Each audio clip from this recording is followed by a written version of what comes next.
Les ETF répliquant le MSCI World sont sûrement l'un des moyens les plus simples d'investir en bourse aujourd'hui. Ces indices te permettent d'investir dans plus de 1500 sociétés réparties dans 23 pays développés dans le monde, que ce soit à 70% dans les États-Unis, mais aussi au Canada, au Japon et dans beaucoup de pays européens. Je te propose aujourd'hui un comparatif entre 3 ETF qui répliquent l'indice MSCI World éligible au PEA. Parmi ces 3 ETF, on va faire un focus particulier sur l'ETF iShares MSCI World Swap PEA qui est un nouvel entrant qui pourrait bien changer la donne dans les prochains mois. Pour finir la vidéo, je te partagerai selon moi quel est le meilleur ETF aujourd'hui et peut-être comment ça va évoluer dans le futur puisqu'on le verra. Je pense que la réponse n'est pas si évidente que ça. Si tu souhaites plus de vidéos de ce type et soutenir Investissement Facile, je t'invite à liker la vidéo mais aussi à me dire en commentaire quel type de comparatif tu aimerais voir dans les prochaines semaines sur la chaîne YouTube.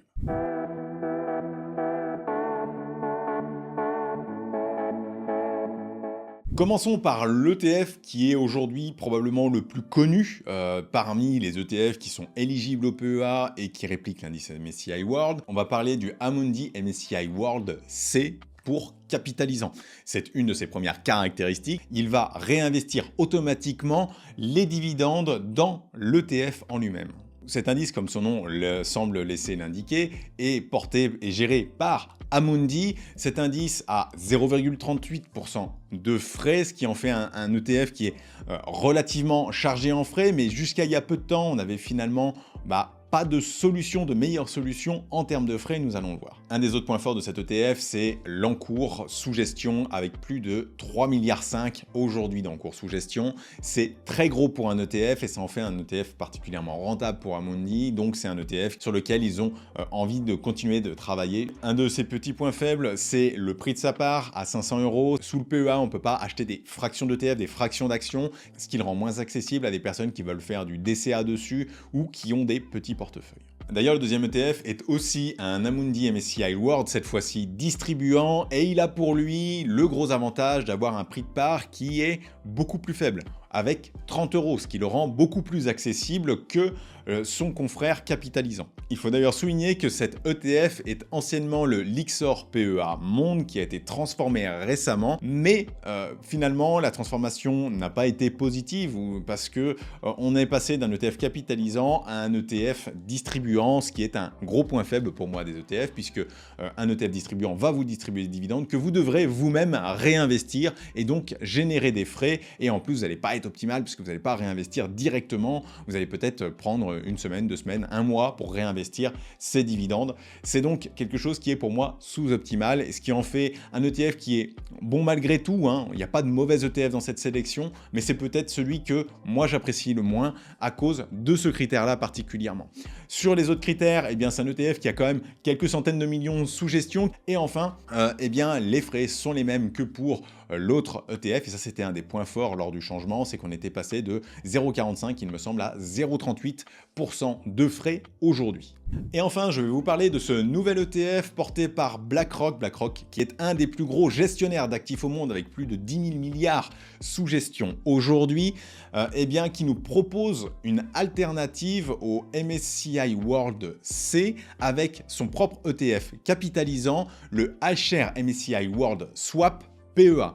Cet ETF est potentiellement une petite révolution dans les ETF MSCI World sur le PEA, puisque pour la première fois, on va avoir un ETF qui est très accessible, avec un prix de part à 5 €. On va aussi avoir un ETF avec des frais qui sont très compétitif avec 0,25% de frais seulement à comparer aux 0,38% des deux autres ETF.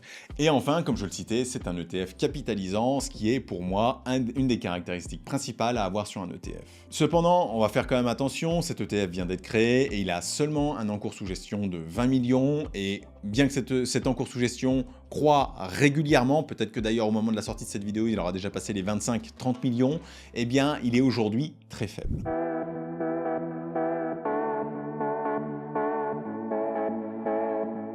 Maintenant que je t'ai présenté les 3 ETF éligibles au PEA et qui répliquent le MSCI World, il semble presque évident quand on regarde les différentes caractéristiques que l'ETF iShares, donc de BlackRock, pourrait être le meilleur ETF dans lequel investir aujourd'hui.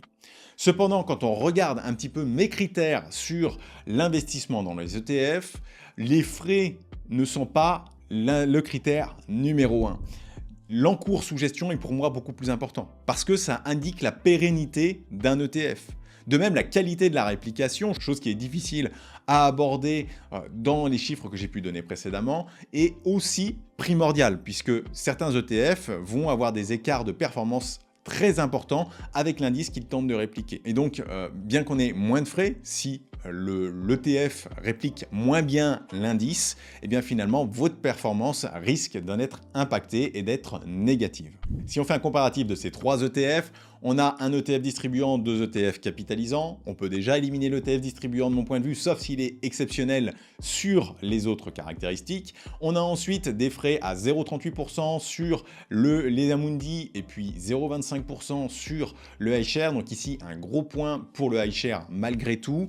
On a ensuite les encours. Les encours où on a un iShare qui est naissant. Il est arrivé il y a un mois, donc que ce soit l'encours ou l'historique de réplication, on a très peu de données et on a un fonds qui est très petit aujourd'hui. Donc aujourd'hui, aller investir sur cet iShare, même si je pense qu'il a de bonnes chances de devenir un ETF de référence dans les prochaines semaines, dans les prochains mois, me semble un petit peu risqué du point de vue de ces 2 critères. Et enfin, sur le prix de la part, eh bien, on a l'Amundi capitalisant à 500 €, l'Amundi distribuant à 30 € et l'iShare à 5 €. Sur ce point, l'ETF iShare remporte haut la main la compétition puisqu'il va vous permettre d'investir très facilement sur cet ETF et de faire du DCA facilement dessus, contrairement notamment à l'ETF Amundi capitalisant avec ses 500 €. Bref, si l'on prend tous ces critères, aujourd'hui, je t'ai dit que j'allais te donner pour moi quel est le meilleur ETF, il faut que je prenne une décision. Cette décision, elle n'est pas claire et définitive. À l'instant T, je pense que le Amundi MSCI World capitalisant reste la meilleure option pour investir. À l'instant T, dans 3 mois, 6 mois, ma vision aura probablement changé. Puisque aujourd'hui, mon second choix, le iShare MSCI World Swap PEA, est malheureusement pénalisé par son encours extrêmement faible. On ne sait pas si cet ETF va perdurer pour le moment, même si j'ai très bon espoir, encore une fois.